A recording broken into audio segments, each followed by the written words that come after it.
Shalom a todos, bienvenidos una vez más a un nuevo episodio aquí en Diálogos de Judeohistoria y en esta oportunidad un episodio que hace mucho tiempo tenía ganas de hacer. Ahora les voy a presentar a mi invitado de hoy. Él es el profesor Ignacio Uría, Nacho para los amigos.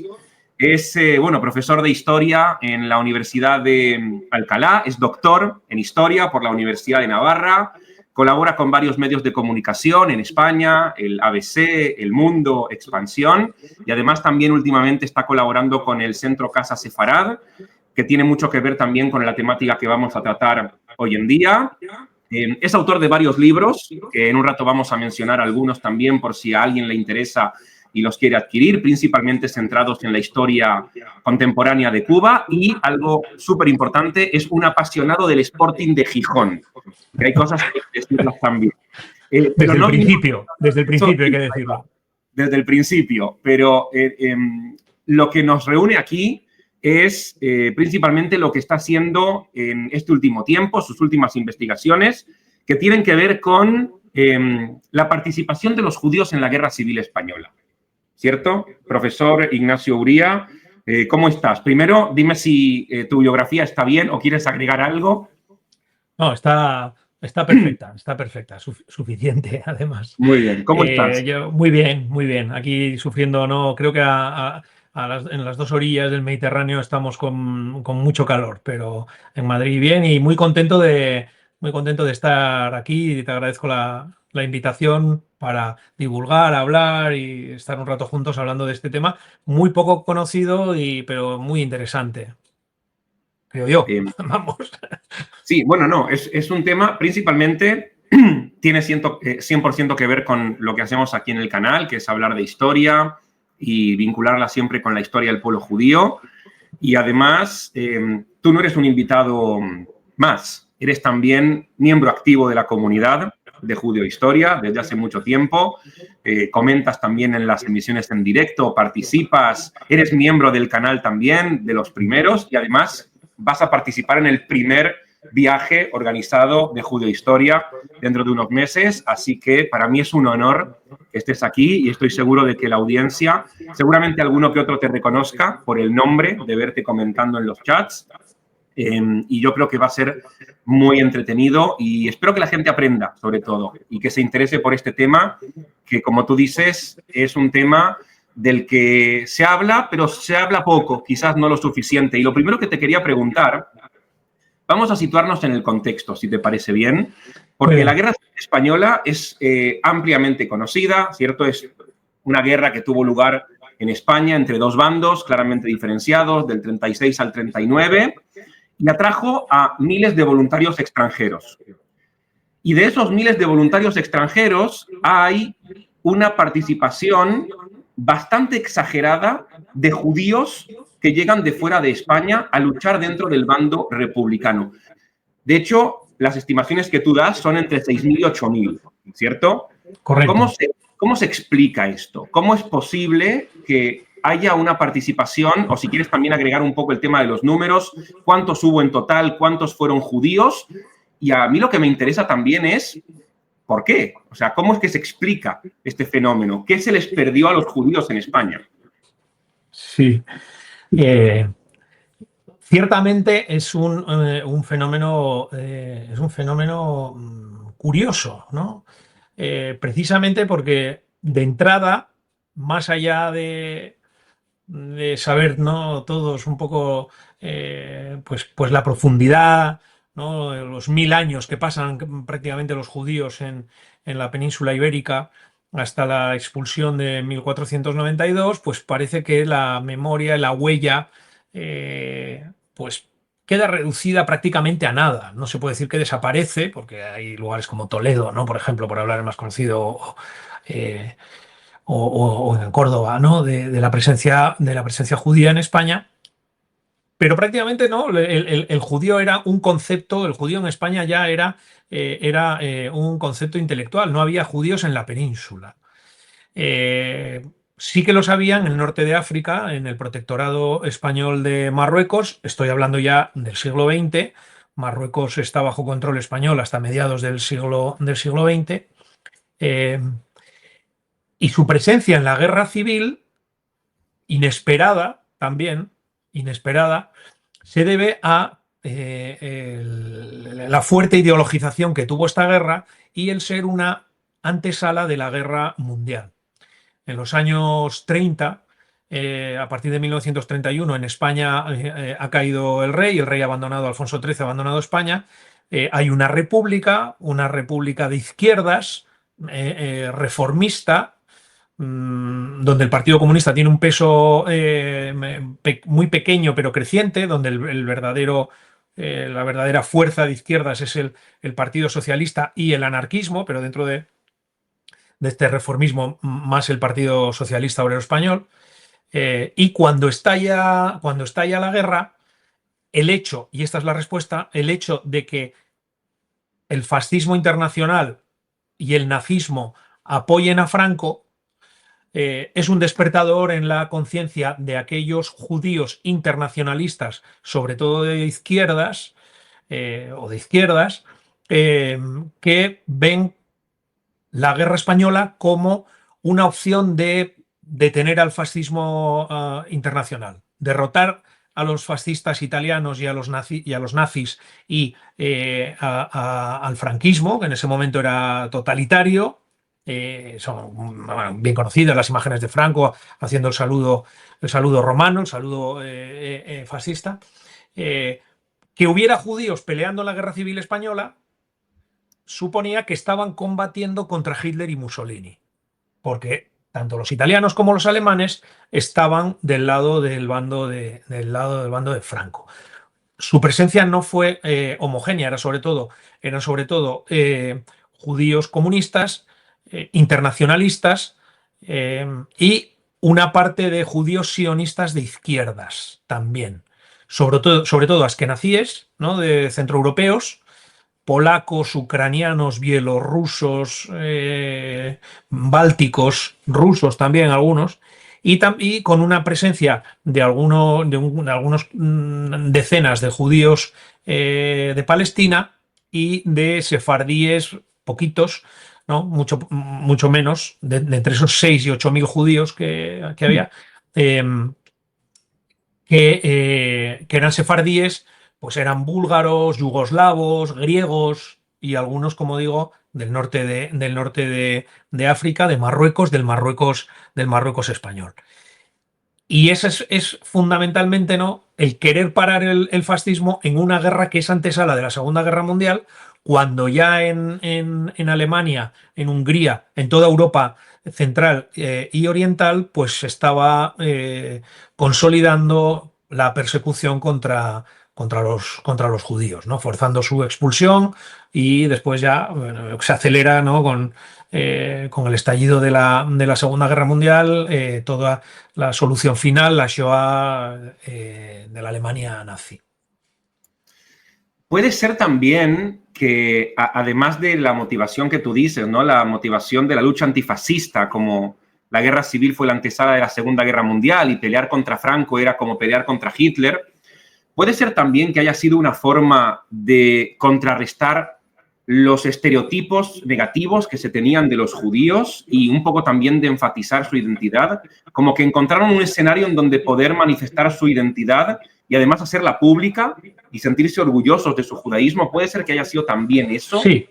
Sí, también influye. Y aquí el hecho de que la guerra sea en España no es lo mismo que si hubiera sido en Eslovaquia. El hecho de la memoria de Sefarad dentro de una parte del judaísmo, la expulsión o las conversiones más o menos forzadas, ¿no?, del siglo XVI. También existía un deseo de demostrarle a los españoles que el estereotipo del judío avaro, envenenador de agua, ¿no?, todos los estereotipos, ¿no?, secuestrador de niños, todos esos estereotipos antisemitas tan relacionados también con el cristianismo y en el caso español con la Iglesia Católica, hacían que el hecho de combatir en España se podía demostrar a esos españoles que estaban bueno, participando en una guerra, de que ellos no eran cobardes, de que ellos eran gente con ideales y que podían combatir de manera organizada en un ejército regular. No solo hacer una guerra de guerrillas como podía ocurrir en Palestina contra los británicos, sino en un ejército regular. Y me vas a permitir que lea una cita que tenía aquí guardada, ¿no? Para este momento, de un miembro del batallón Dombrowski, donde estaba el grupo de judíos que se van a organizar dentro de la unidad Botwin, que era propiamente judía, un judío que se llama Shmuel Stammler, y que tiene que ver lo que él comenta con tu pregunta. Él dice, comillas, un soldado español que servía en mi unidad me dijo que antes de la guerra pensaba que todos los judíos eran mercaderes y ladrones, y ahora que ha visto a los voluntarios judíos luchar por la libertad hombro con los soldados españoles, él está orgulloso de ser nuestro compañero.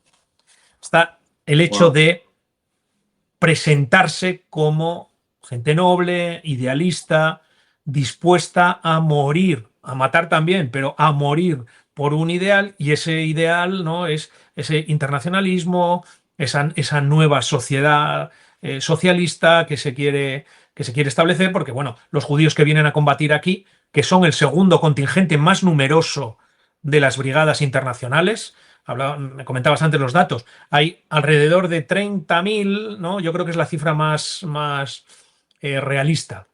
Alrededor de 30.000 extranjeros combatieron en el bando republicano, procedentes de otros países, abrumadoramente comunistas. De hecho, está organizada la creación de esas brigadas internacionales por el comunismo francés y por la Tercera Internacional. Pues de esos 30.000, el colectivo mayoritario, porque las brigadas estaban organizadas por países, ¿no?, de voluntarios franceses, que fueron los que más nutrieron a las brigadas, había unos 9.000 franceses.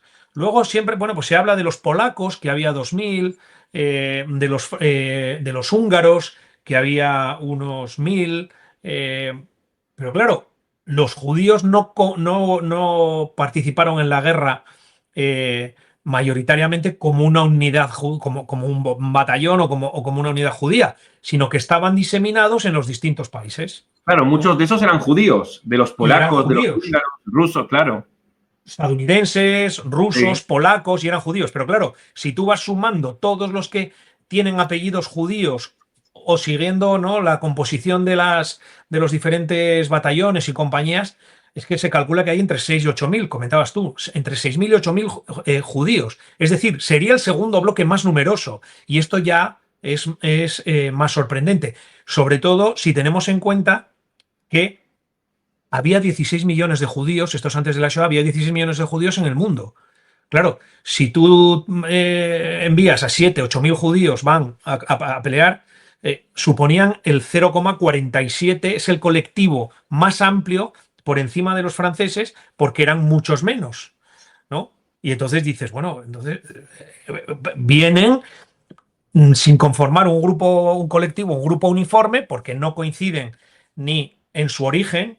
Los hay procedentes del continente americano. Pues hay argentinos, hay estadounidenses, hay mexicanos. La cultura también es diferente, siendo todos ellos judíos. Los hay que son askenazíes, los hay que son sefardíes, eh, unos hablan yiddish, otros solo hablan inglés, ¿vale?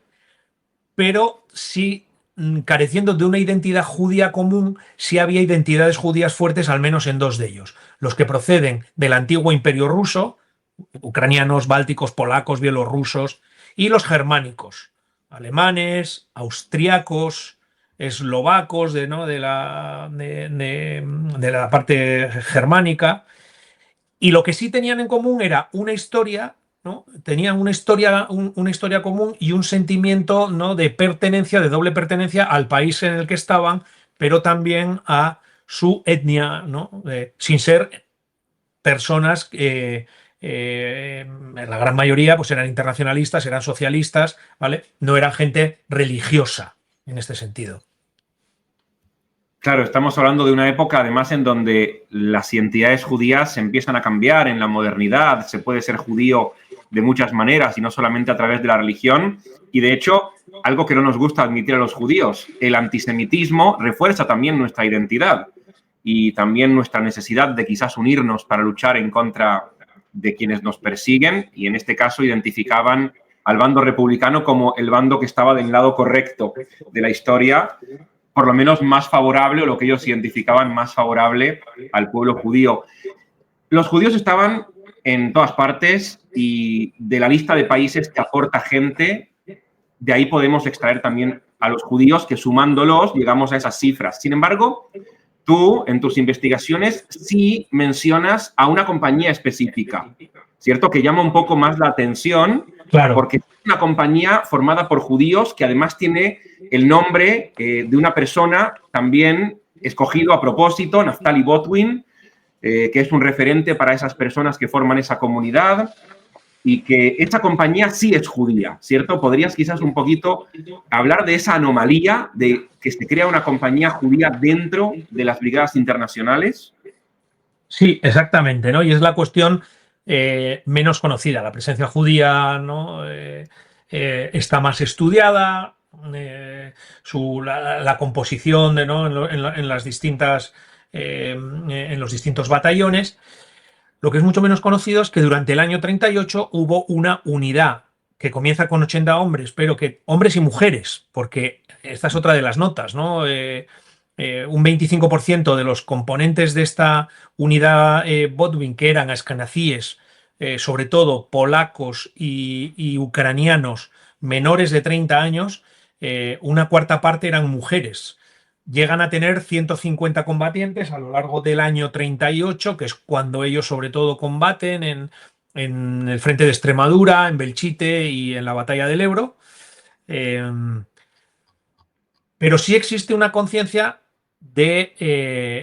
existe una conciencia ideológica común, donde, impulsados por un comunista francés judío, de la sección judía del Partido Comunista Francés. El Partido Comunista Francés es el gran impulsor, ¿no? de las brigadas, que le proponen a André Martí, que es el secretario general de la Internacional Comunista y que además es el inspector general de las brigadas internacionales: nosotros queremos tener una unidad propia. Y queremos tener una unidad propia porque también esto es un arma propagandística potentísima hacia afuera.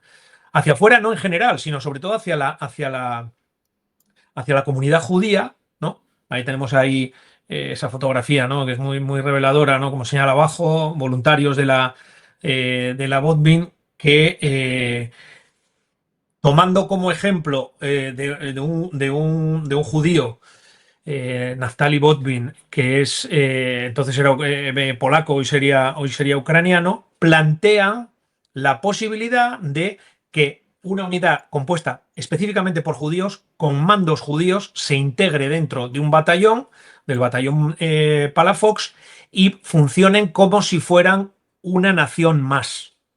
Había franceses, había ingleses y estaban también esos judíos. Ya digo que es un elemento propagandístico muy potente, eh, mm, porque ellos quieren demostrar también, ¿no? Que son capaces de combatir y de dirigir una fuerza militar que haga frente al fascismo y al nazismo. Porque la causa de la República para ellos es, y estos son también entre comillas, es la causa de la humanidad. Porque si hoy se defiende ese humanismo, ¿no? Y los judíos están en primera línea de fuego defendiendo ese humanismo, ¿no? Esta es la cuestión ideológica, ese humanismo, esa igualdad de todos, también de los judíos, somos iguales a los demás. Somos igual de eficaces en el campo de batalla como hemos demostrado que lo somos en la literatura, en la ciencia. eh, pues esta manera de estar en la Guerra Civil Española va a romper muchos muros, va a hacer que caigan mitos y va a demostrar que los judíos no son un pueblo que pone la otra mejilla, siempre. No siempre, me refiero desde la diáspora, ¿no? Y esto, si tenemos nuestra propia unidad, pues lo vamos a poder consolidar y lo va a conocer todo el mundo. Y esto lo va a conocer todo el mundo y vamos a conseguir que más judíos se unan a esta compañía y se unan a este movimiento internacionalista, porque también, y eso lo podemos tratar si luego te parece interesante, claro, dentro del sionismo hubo una división. No todo el sionismo apoyó a la Eso te iba a República preguntar Española. ahora, sí, eso te iba a preguntar ahora, que antes, cuando tú mencionaste a los judíos que se fueron a pelear en la Guerra Civil Española, socialistas, comunistas, muchos pertenecientes a la ideología del comunismo, algunos sionistas también, sobre todo sionistas de izquierda, miembros de partidos o movimientos juveniles, Shomer Hatzair, el Dror, que también tenían interés de ir a Palestina a crear kibutzim, a secar pantanos, a construir carreteras. Es decir, había dos objetivos dentro de los sionistas socialistas entre el 36 y el 39. Uno, que la República o que los franquistas no ganen la batalla, y otro, crear su propio país en la tierra de Israel.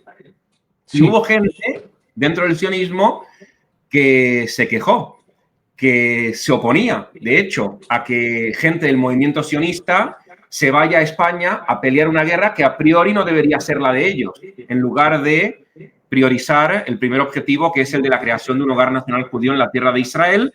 Y tú mencionas al Partido Revisionista de Jabotinsky. Sí.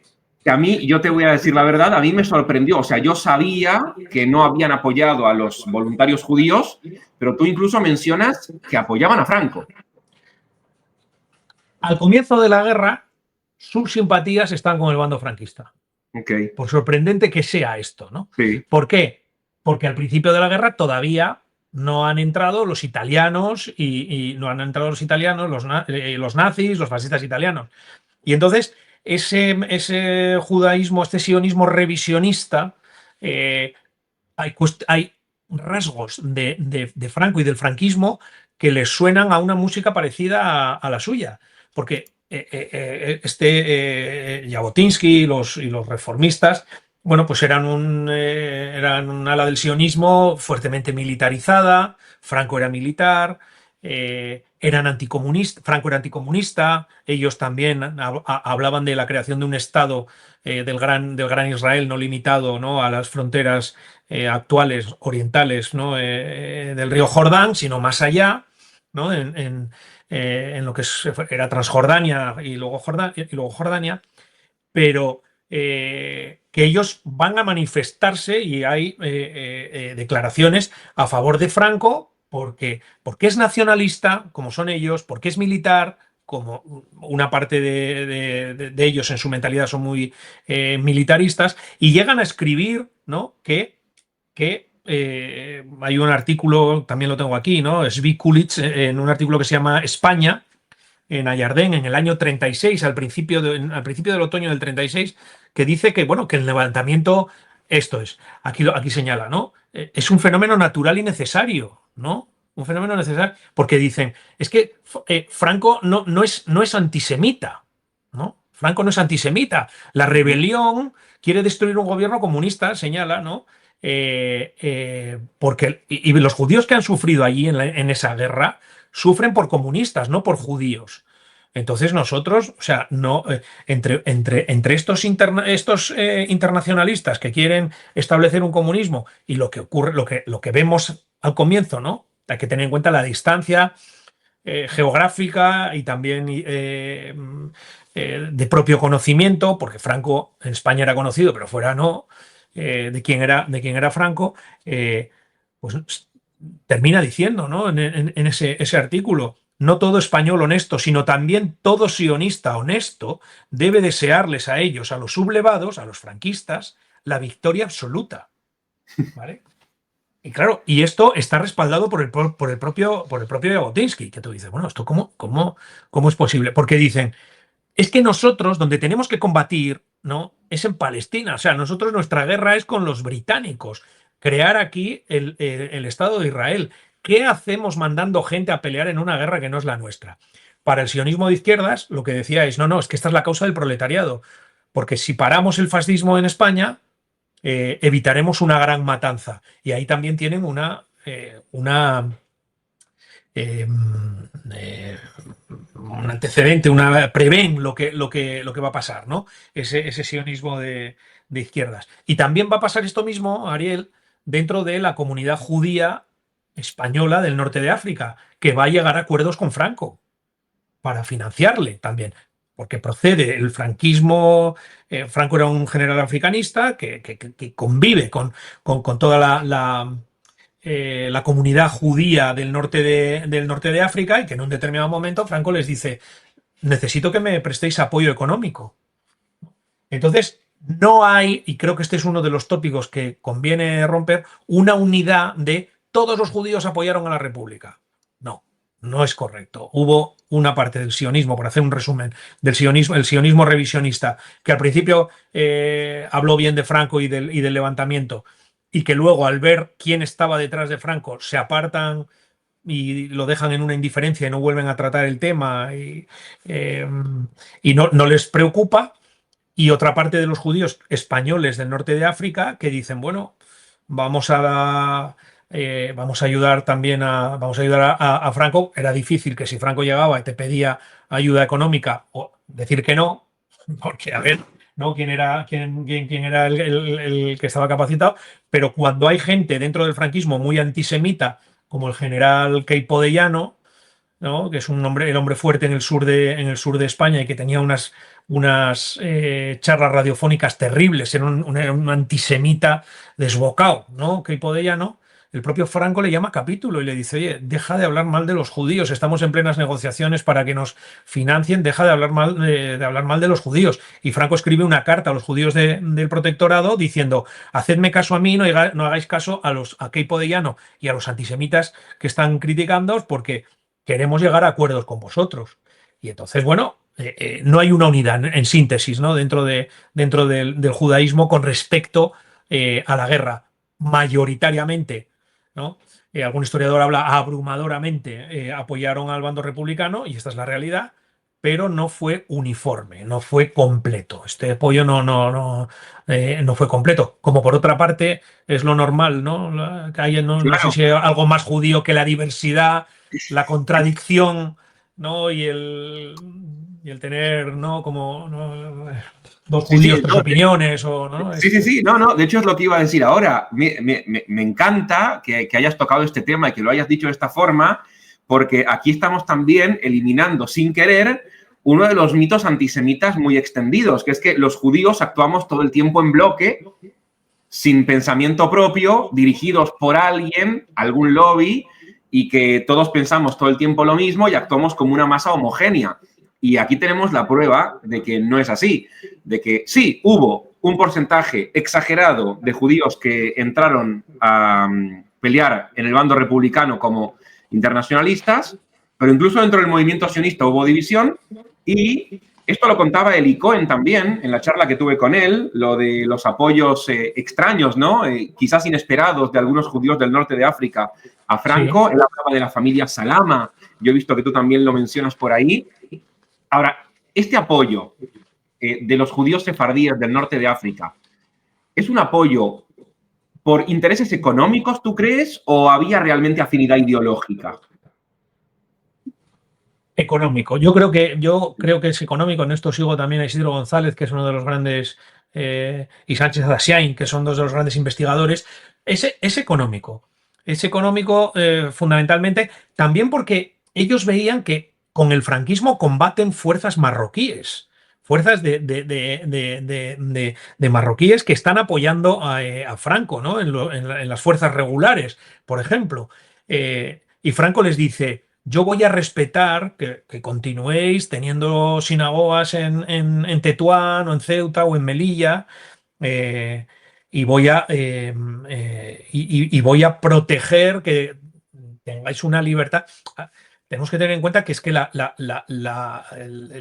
cuando resucita tímidamente en los años 60 el judaísmo en España, todavía es en el franquismo. Y es donde se autoriza la apertura de una sinagoga en Barcelona y en Madrid, pero es una ayuda económica, ¿no? Familias de apellidos muy conocidos, Emergui, ¿no? Que tú conoces bien, los Bendaham, Benarroch, Ashuel, ¿no? También hay algunos gibraltareños que son judíos y que lo apoyan, y porque hay un hombre, por ejemplo, el director de la Banca Hassan en Tetuán, que es José Toledano, que dice desde el principio: no os engañéis, Franco va a ganar la guerra. Y ante ese Franco va a ganar la guerra, dice, tenemos que tener argumentos defensivos a nuestro favor para que cuando la gane, nosotros que no nos hayamos negado a esas peticiones de ayuda económica, porque es lo que nos va a poder garantizar el respeto, ¿no?, a que continuemos viviendo como estamos haciendo hasta ahora. Y bueno, y el alto comisionado que tiene Franco en Marruecos, el general Beigbeder, que tiene una excelente relación con los toledanos, pues también ocurre, ¿no? Otro judío del norte de África, Jacobo Salama, que era el representante de la Shell en el protectorado, que había negociado unos barcos para que surtieran al bando republicano, ¿no?, con petróleo y gasolina, viendo cómo va marchando la guerra, consiguen que eso termine en manos del ejército franquista. También porque en Estados Unidos una parte de los conservadores y de los republicanos estaban apoyando a Franco, porque era anticomunista. Está luchando contra los comunistas, está luchando contra Stalin. Da igual, ¿no? Entre Stalin y el fascismo, preferimos el fascismo. Y esto ocurre también, ¿no? Pero ideológicamente no hay, no hay un compromiso también, ¿no? Porque Franco va a introducir el elemento católico como aglutinante, ¿no?, del movimiento, de ese movimiento nacional, ¿no?, de ese alzamiento en contra de la República, va a ser el catolicismo. Y el catolicismo era profundamente antisemita también, ¿no? Está profundamente antisemita. O sea, yo lo puedo decir, yo soy católico, o sea, que no. No, en Era aquella así. época. No, sí, En sí. aquella época. Estamos hablando para que la gente no se espante. Estamos hablando antes del Concilio Vaticano II. Exacto. Estamos hablando antes de un montón de cosas. Sí, sí. Antes, cuando se rezaba en Semana Santa por la conversión del pueblo judío, y el pueblo judío era deicida, y Los bueno, pérfidos. pues el pérfido judío, tal, en ese momento.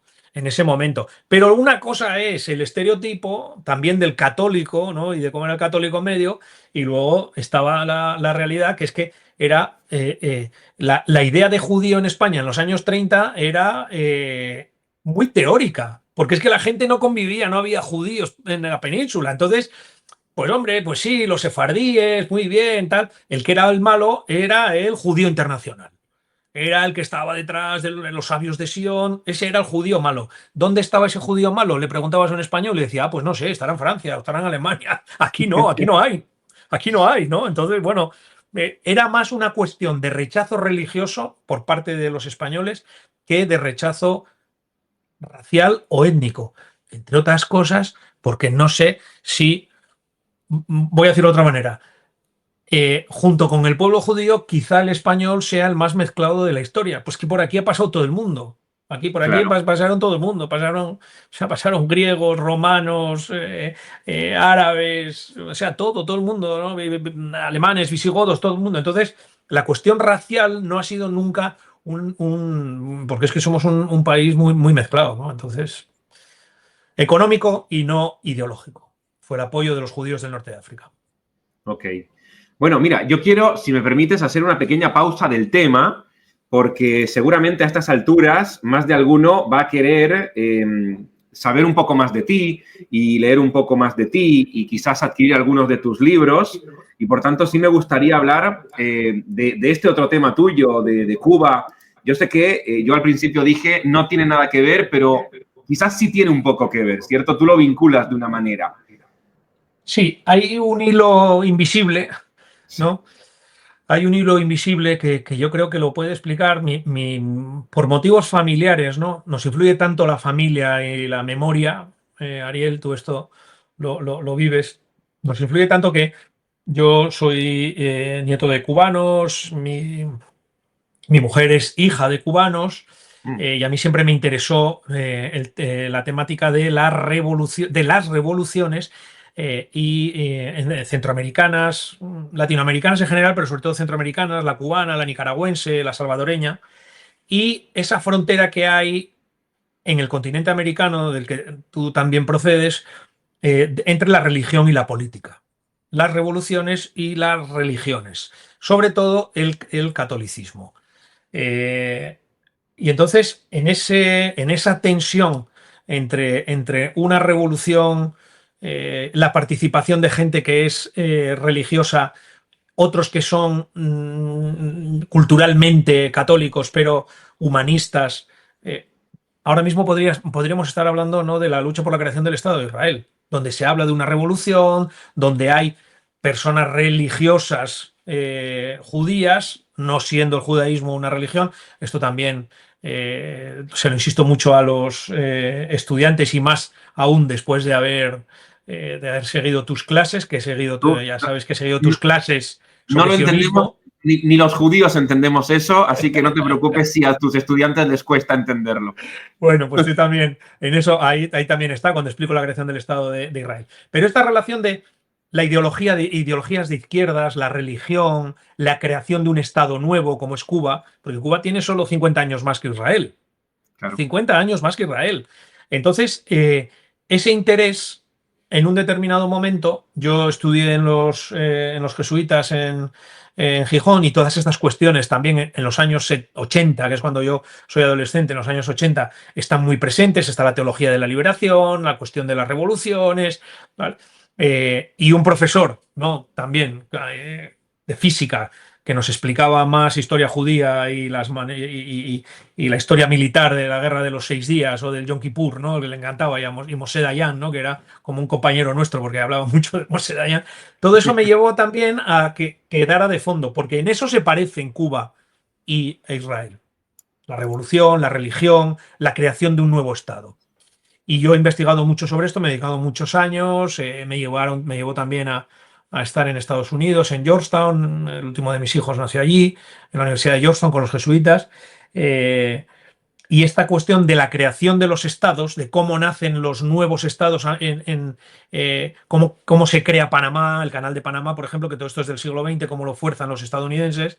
Y después eso me ha servido para entender un poco también algunas claves de la creación del Estado de Israel, de la mentalidad anglosajona, en este caso no estadounidense, sino británica, y después de la política que lleva a cabo Estados Unidos, ¿no?, en Israel. Pero, por bizarro que pueda parecer, yo sí, quizá voluntaristamente, ¿no?, también, sí le veo un hilo invisible, ¿no?, que me ha llevado de un lado al otro del globo, y que, bueno, que es muy enriquecedor.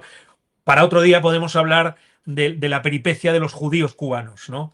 De los judíos en Cuba, o del famoso barco, ¿no?, que hay una novela de Leonardo Ah, sí. Padura, de los judíos a los que les hacen dar la vuelta después de tocar el puerto de La Habana, y de haber huido de la Alemania, vamos, de la Segunda Guerra Mundial y de la persecución nazi, cómo no les dejan a estos judíos desembarcar en Cuba, eh, como Estados Unidos no los acepta, el barco vuelve a Europa y la gran mayoría son detenidos, enviados a campos de concentración después de haber salvado la vida, ¿no?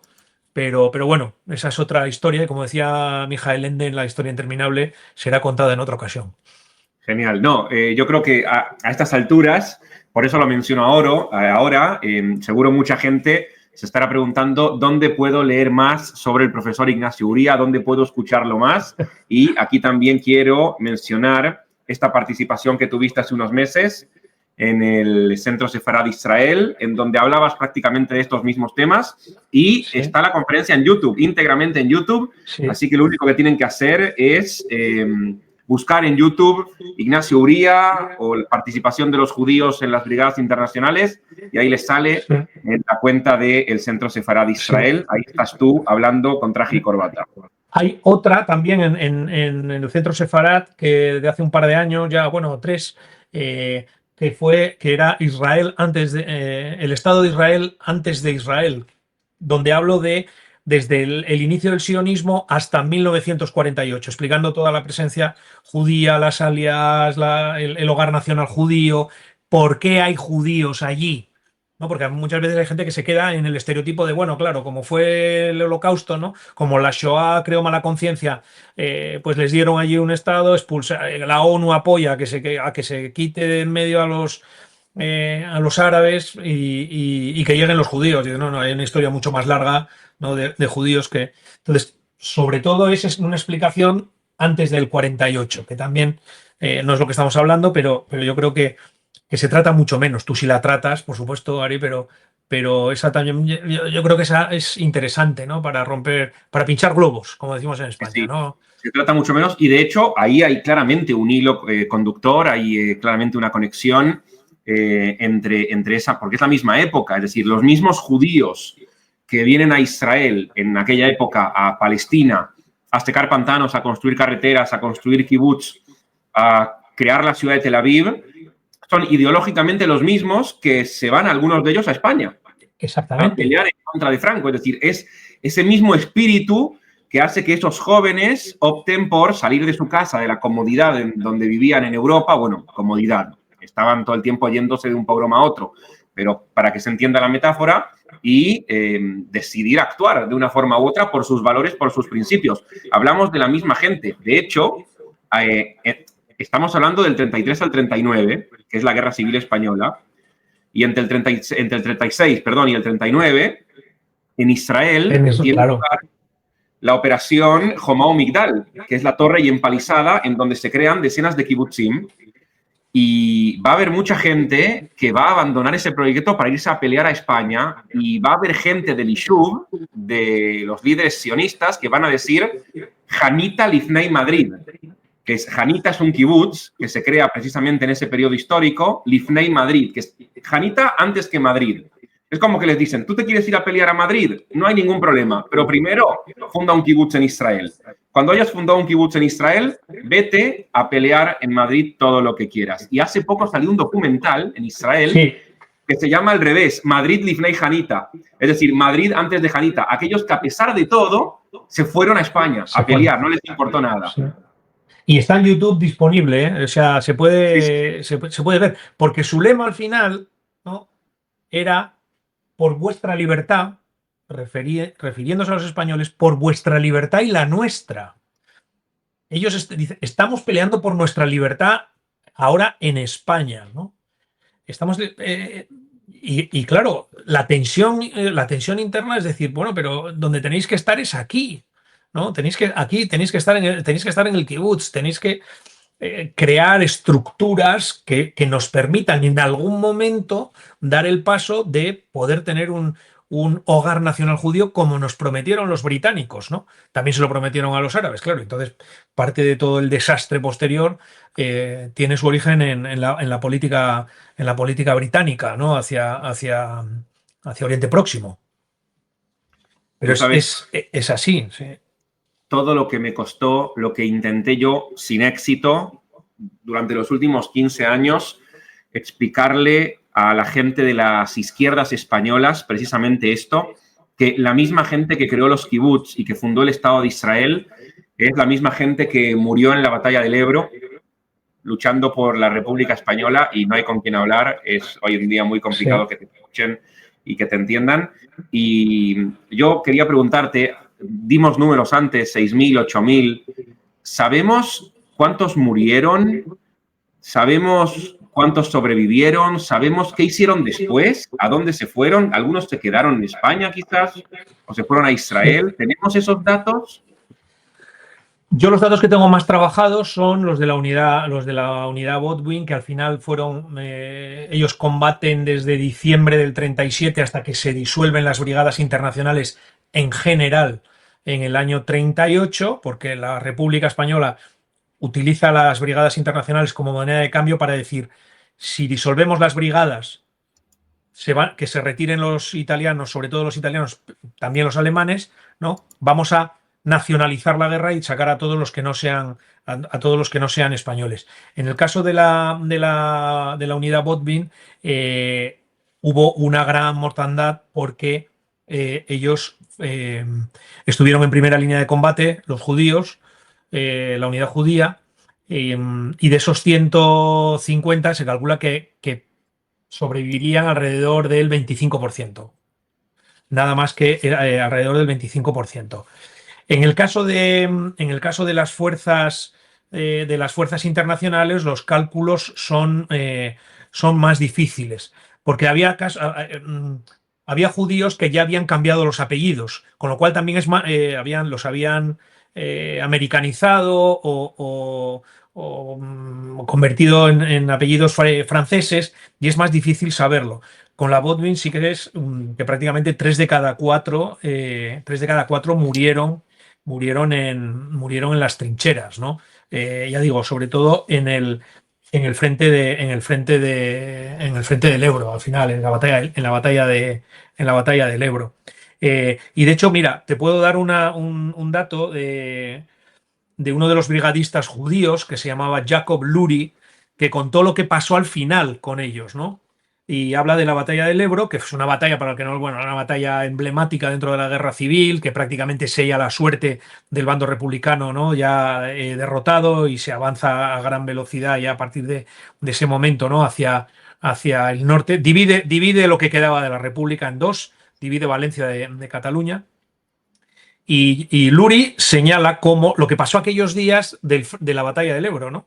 Donde habla de los soldados de la Bodvin, de los judíos. Dice: en el Ebro fueron masacrados la mayoría de nuestros soldados. De las dos compañías Bodvin, la regular y la de reserva, tan solo quedaron con vida después de la batalla del Ebro los que habían sido heridos. Todos los demás cayeron en combate o fueron asesinados tras ser hechos prisioneros. Pero solo quien tenía la suerte de ser hecho prisionero por los italianos tenía la posibilidad de salir con vida. Es decir, cuando el ejército franquista hizo prisioneros de guerra y cogió a los judíos, a la inmensa mayoría los fusila. Pero son fusilados porque el ejército franquista los consideraba mercenarios comunistas, no tanto por judíos, porque los propios judíos españoles del norte de África les decían que a los prisioneros de guerra judíos los enviaran al norte de África, que ellos podían ayudarlos, que cumplieran allí sus condenas, ¿no? Cosa que Franco no aceptó. Y entonces el caso que yo he estudiado más es porque esta compañía Bodvin era una compañía de combate de primera línea, porque ellos querían estar en primera línea, Ariel. Querían demostrar su valor, su capacidad militar, su organización, ¿no? Su compromiso con la causa humanista, ¿no?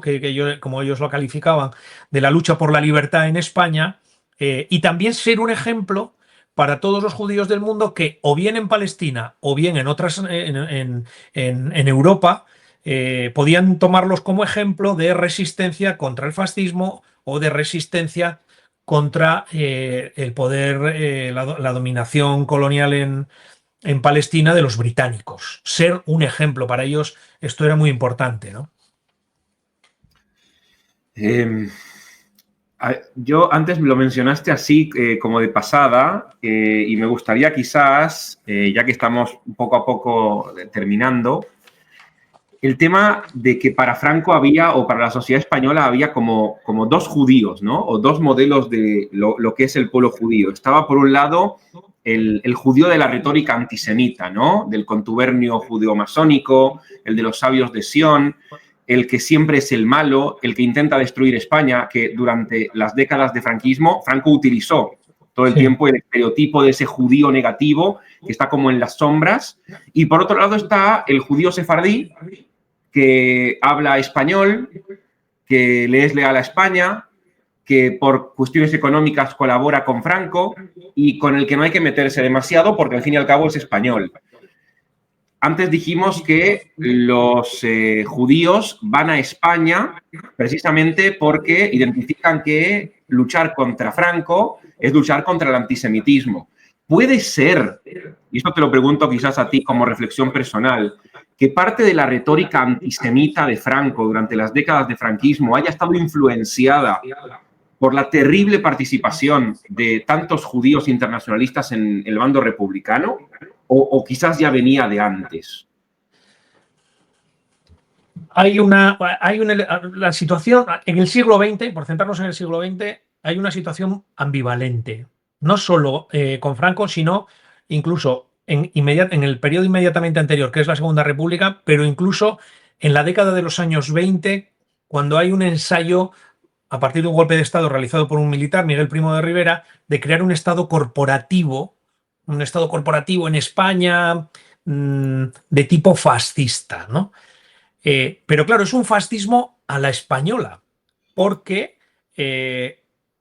este militar de derechas, ¿no? Que había sido monárquico, bueno, que había sido monárquico y todavía está Alfonso XIII, ¿no? Como jefe del Estado. Hay una situación parecida a la de Italia, ¿no? Donde está el rey Víctor Manuel y donde está Mussolini. Pero claro, en esos años 20 es el primer momento en el que se concede, se emite una ley, se promulga una ley para conceder la nacionalidad española a los judíos sefardíes que están viviendo en Grecia, en Turquía, en el norte de África.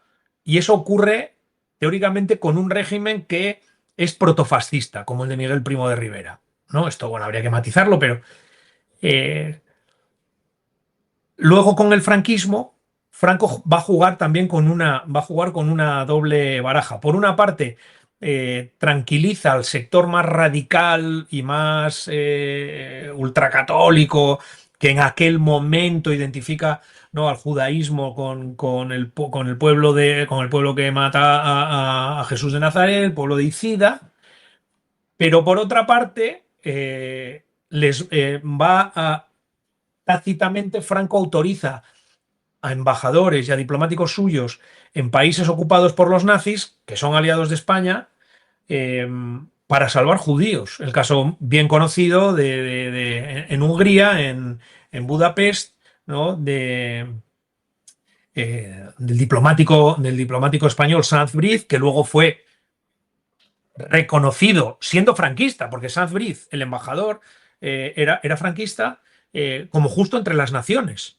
Entonces, y con no con el visto bueno, pero sí con el permiso tácito, porque Franco va viendo que la guerra va cambiando y entonces lo que le había servido al principio durante la guerra civil y al principio de los años 40 para mimetizarse y para hacerse simpático equivalente con el nazismo, de hablar del judío, de la conspiración judeo-masónica. Después van viendo que, hombre, a lo mejor no gana la guerra Hitler, ¿no? Entonces tenemos que tener bazas a nuestro favor para exhibirlas si ganan los aliados. Y una de ellas es, nosotros hemos salvado judíos. ¿Y cómo lo hacen? Estableciendo una política de hecho de conceder la nacionalidad judía conceder la nacionalidad española a judíos de origen sefardí en Centro Europa y en Europa occidental. Franco lo autorizó, Franco lo autorizó tácitamente, dio la orden, no la dio, porque tampoco quería, ¿no? Había que ver quién iba a ganar la guerra. Eh, Llega a acuerdos con Churchill durante la guerra. En el año 44 Churchill dice, es que no me parece nada bien la gente que se mete con Franco. Esto lo dice Churchill en la Cámara de los Comunes. Dice, porque Franco facilitó, no atacándonos, que podía haberlo hecho en Gibraltar, todo el desembarco en el norte de África. Con lo cual, y cuando luego Stalin le dice en Potsdam a Churchill, tenemos que quitar a Franco, le dice Churchill, a mí Franco no me ha hecho nada. Es más, es que, que dio un gran servicio a la Commonwealth y a los aliados. Entonces, ¿qué quiero decir, no, con todo este paseo por algo que no tiene que ver previamente con los judíos? Que es que decir Franco era antisemita, yo Franco era un posibilista. Franco se adaptaba a todo lo que le pudiera repercutir positivamente. Cuando eso significaba atacar a los judíos, los atacaba. Cuando verbalmente. Cuando eso que le podía perjudicar, pues ayudaba a los judíos diciendo, o sea, dejando que parte de sus diplomáticos, porque no solo fue Sanz Briz, hubo casi una veintena, diciéndoles, ayudad a los judíos de origen español, porque para Franco era más importante que fueran españoles a que fueran judíos, por el ultranacionalismo de ese franquismo. Entonces, si a eso le unes que la imagen del judío era teórica, el judío internacional, el judío del que hablaban los alemanes, para un alemán o para un francés, había judíos por las calles, sabían, ¿no?, quiénes eran, dónde. Pero en España era una cuestión teórica que sobre todo afectaba a la religión, no a la raza, ¿no? No había un antisemitismo racial en España. En mi opinión, no lo ha habido nunca, ¿no? Pero ahora se disfraza con el antisionismo, que es otra manera de ser antisemita, pero ahora es una cuestión ideológica, tampoco es racial. Te hago una pregunta quizás un poco fuera de tema, pero que me parece interesante conocer tu opinión, porque estamos hablando de algo que pasó hace 80 años, el judío teórico, el judío que nunca ves por la calle, a diferencia de otros países. ¿Sigue siendo así en España o ha cambiado un poco la percepción? Ha cambiado, ha cambiado.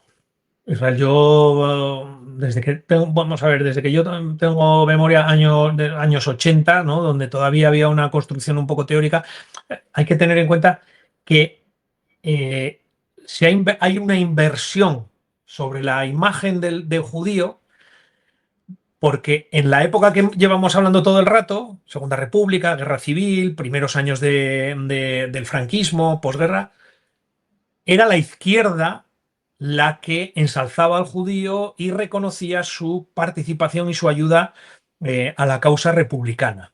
Mientras que la derecha en general lo rechazaba. Rechazaba esta idea de, bueno, los judíos están maquinando, ¿no? Los protocolos de los 7 sabios de Sion están maquinando para destruir el mundo, ¿no? Son gente que... Soros ahora, ¿no? Soros, ¿no? El judío que está ahí detrás dando dinero. ¿Qué ocurre? Que antes era la izquierda, por resumir, la izquierda era la que aceptaba mucho mejor a los judíos porque eran socialistas, eran comunistas, eran humanistas, habían venido a combatir en España y la derecha lo rechazaba. Eso cambia. Y ahora en España, por parte de la derecha española, del centro derecha de la derecha española, de los liberales, los conservadores, los democristianos, hay un consenso general de respaldo a Israel y de aceptación de los judíos. Y es en la izquierda y en la extrema izquierda donde el rechazo es muy fuerte por la cuestión de la causa palestina.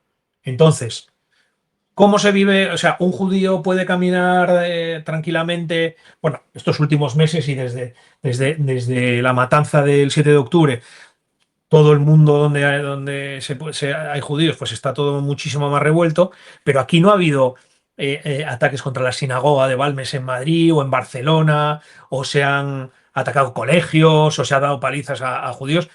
Ha pasado estos días en Vigo que expulsaron a unos judíos de una terraza y lo grabaron, pero claro, el que les expulsa es un palestino. El dueño del restaurante era un palestino, no les está expulsando un español. Entonces, en general, si eres de izquierdas, rechazas a Israel, la causa sionista y la actuación del ejército israelí, que es perfectamente criticable. Esto, vamos, lo hemos hablado, perfectamente criticable que tú estés, que cuestiones determinadas políticas, como la propia democracia israelí antes de los ataques estaba manifestándose en contra del cambio de las leyes, ¿no? Judiciales, ¿no? Y sobre el Tribunal Supremo. Pero en España hoy día yo te diría que una parte notable de la población simpatiza con la causa judía, más allá de la dureza, porque sí que en los medios de comunicación, en la academia, hay una mayoría todavía ideológica que es muy crítica con Israel, cuando no directamente antisemita. Esto es así, pero por la calle, la mayoría de la gente, te encuentras con una persona de derechas y te aseguro que el 95% de los casos apoya a Israel, la existencia del Estado de Israel, y son sionistas sin saberlo. Sin saberlo porque no saben bien cómo definir. ¿Cómo definir el sionismo? Claro, que se ¿No? vean la serie de 6 vídeos del canal. Totalmente, ¿no? Porque es que al final, sionista no, sionista es aquel que reconoce al pueblo judío el derecho a tener un Estado propio y a Y ya poder está. convivir. ¿No? Entonces, que a mí me hace más gracia porque si no quieres tener judíos en tus países, si quieres que los judíos se vayan, pues hombre, dales una salida. Que se vayan todos a Israel, que nos abandonen, ¿no? Como dice la izquierda, o desgraciadamente, ¿no? Nuestra vicepresidenta primera, que es del partido, vamos, es del Partido Comunista, el infame desde el río hasta el mar.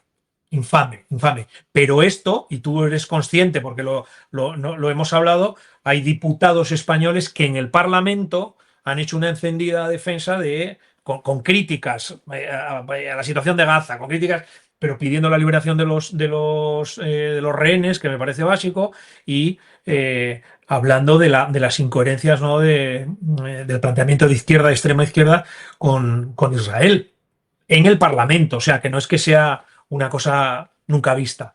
Sí, sí, lo he visto. Pero Bueno, tú también me has mandado algún que otro vídeo de sí, intervenciones en el Parlamento.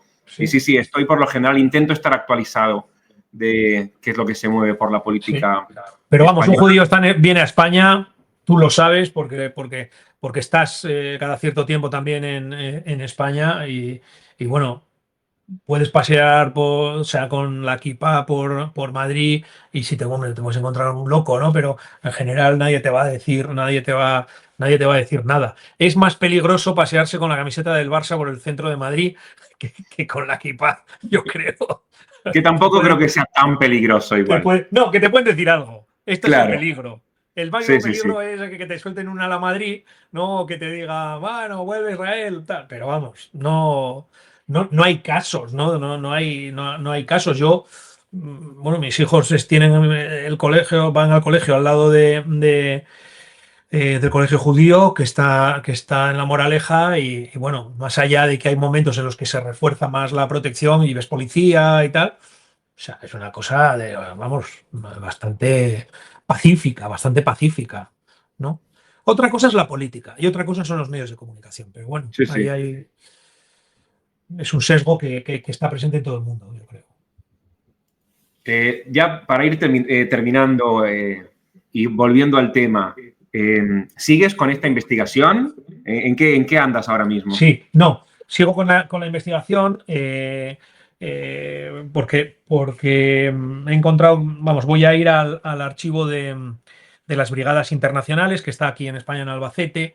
Obviamente está en España porque bueno, he conseguido averiguar que hay un fondo documental de un brigadista judío que no estuvo en la Botwin, pero que sí que por lo visto habla de ellos, entonces quiero ir a ver fuentes primarias que hay aquí en España. Y después hay algunas derivadas inesperadas, ¿no? Y la última, no sé si la tengo por aquí. Bueno, esto que es Billy Brandt, ¿no? Esta es una revista del año 76, aquí aparece Felipe González, que fue presidente de gobierno de España, ¿vale? François Mitterrand, y Willy Brandt, que fue canciller en la República Federal Alemana. Bueno, pues resulta que Brandt, no lo sabía, pero lo he averiguado recientemente, esto era conocido, estuvo durante la Guerra Civil en España con las brigadas. Y Brandt, que era alemán, tenía dos amigos judíos que estuvieron en la Brigada Botwin. Entonces él tiene un libro titulado, que yo no lo conocía, La causa de todos, ¿no? La causa de todos, donde habla de las brigadas internacionales y habla también de los judíos. Él, al ser alemán y antinazi, ¿no? Y haber sufrido el gran desastre del nazismo en Alemania, era muy projudío y habla de cómo esos judíos están en las brigadas internacionales. Bueno, pues esto lo he descubierto por casualidad leyendo otro libro que estoy preparando unas clases sobre la creación del partido, la refundación del Partido Socialista por parte de Felipe González. Y digo, no me lo puedo creer, es que esto no se acaba nunca, ¿no? Esto no se, hay derivadas y quiero terminarlo y bueno, yo creo que todavía de aquí a final de año todavía me llevará, pero le voy a dar más profundidad a la investigación. Te No iré solo no se acaba contando. nunca, o sea, Te iré contando. No, las no, investigaciones, no, bueno, tú lo sabes porque no, tú lo claro, sabes, tú lo, primero tú que lo las sabes investigaciones porque eres de cualquier investigador. tema. No, Sí, no, sí. como la tesis doctoral. La tesis doctoral no se acaba, se abandona, porque si no estás toda la vida profundizando y no puede ser. Y cuando te metes en un tema judío, no hay Bueno, forma de que termine porque todo está sí, sí, siempre sí, sí. vinculado y siempre hay alguien que conoce a alguien. Y escucha, tienes que venir a Israel porque hay todavía judíos que lucharon en el bando republicano que están vivos. Que están vivos, ¿eh? Sí, sí, sí, Claro, sí, sí. era gente muy joven. Vino, Eran, vino, vino, vino gente muy joven. sí, Tendrán que ser mayorcísimos, pero bueno, son mayores, pero viven. Hay todavía algunos que están vivos y puedes entrevistarlos, puedes hablar con ellos. Sería espectacular. Sería espectacular, sí, sí, sí, sí. Sí. Y Muy bien, escucha, pues eso. ¿tendremos nuevo libro en el futuro de este tema? Oye, pues no te digo yo que no. O sea, Ujú. centrado en un poco en las líneas maestras de lo que hemos ido hablando, porque es que no hay nada específicamente sobre este tema. De hecho, la publicación del artículo ya la tengo apalabrada porque porque interesa, ¿no? Y es poco conocida, ¿no? Gente incluso que ha investigado las brigadas. Dice, hombre, bueno, sí, hubo una unidad de los judíos, pero saber quién lo propone, cuándo, dónde se habla, dónde combaten, quiénes forman parte, quiénes eran los comisarios políticos, quiénes eran los jefes militares.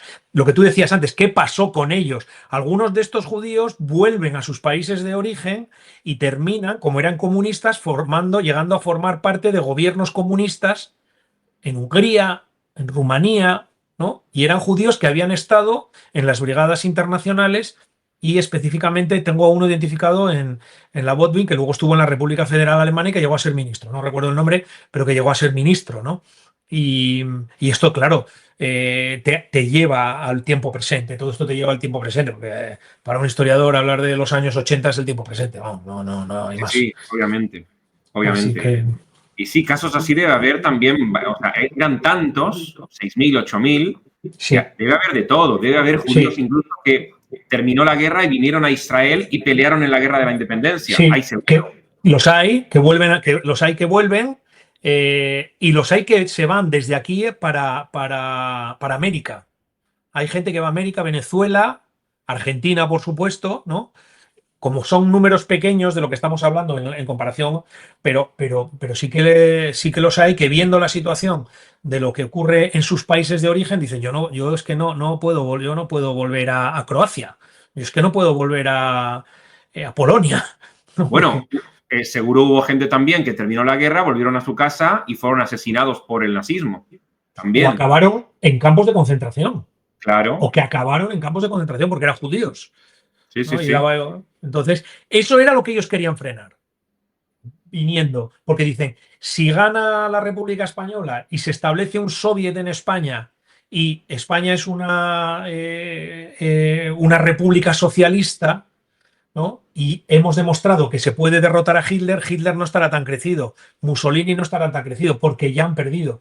¿Qué ocurre? Que ellos son los derrotados. Y entonces esto lo que hace es, al contrario, animar a los alemanes, a los nazis alemanes, a desatar una guerra, a Hitler a desatar una guerra y a los fascistas italianos a recuperar la idea, que bueno, ya la tenía Mussolini desde los finales de los 20, del imperio italiano, del imperio romano, de Abisinia, ¿no? De todo eso. Entonces, es un gran teatro de operaciones donde se hacen muchas pruebas. Y también, termino, la prueba de demostrar al mundo que los judíos son capaces de tener un ejército organizado y de combatir por la humanidad, pelear por la humanidad. El proletariado judío que lucha por la liberación de la humanidad. ¿Veis cómo no somos unos egoístas cerrados en nosotros mismos, avaros, explotadores? Lo estamos demostrando y nos dejamos la piel en la guerra de España, vamos, la vida en la guerra de España. Muy bien, muy bien. Bueno, me gustó mucho. Me gustó también aprender un poco sobre este periodo histórico, de hablar sobre cómo los judíos hace 80 años, 90 años, decidieron demostrarle al mundo que también son partícipes de este escenario llamado historia y no se quedaron en casa, sino que se pusieron la camiseta y fueron a luchar por sus valores para demostrarle al mundo que ser judío también es eso. Y muchas gracias, profesor, doctor Uría, por haber estado aquí, por habernos contado todo esto. Llevamos ya una hora, más de una hora. Para mí se pasó súper rápido, así que seguro que en algún momento Igualmente. lo tenemos que repetir seguro. Así que de verdad te agradezco mucho. No sé si quieres decir algo más para No, despedirte. yo estoy a la orden, yo estoy a la orden. Sí, sí te hago la sugerencia por si puede servir, que yo creo que eh, en estos diálogos, ¿no? Que están entretenidos, yo he visto los anteriores, que son tan entretenidos y muy, muy accesibles, también el ir hablando de figuras históricas, claro, a mí es lo que más me interesa, ¿no? Del sionismo, de figuras históricas del sionismo. A ver, yo el día que vaya a Jerusalén, que me gustaría visitar la tumba de Golda Meir, que es una mujer por la que tengo una grandísima admiración, pero que alguien hablara de Golda Meir, que alguien hablara de Jabotinsky, que alguien, ¿no? Genial. Y el género biográfico que para mí es tan querido, ¿no? Creo que es un buen complemento que te puede servir y puede servir ¿no? a la comunidad de judeo-historia para conocer que, señores, los judíos tienen cara y ojos, eran gente con sus contradicciones, ¿no? Y con su ideario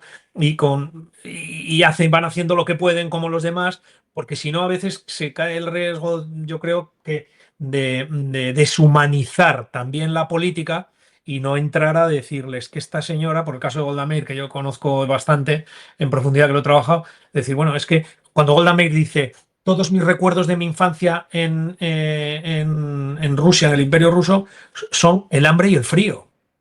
Y esta señora sale de ahí, va para Estados Unidos con su familia y termina siendo primera ministra la primera mujer, primera ministra de un país desarrollado del mundo, como es Sí. Golda Meir.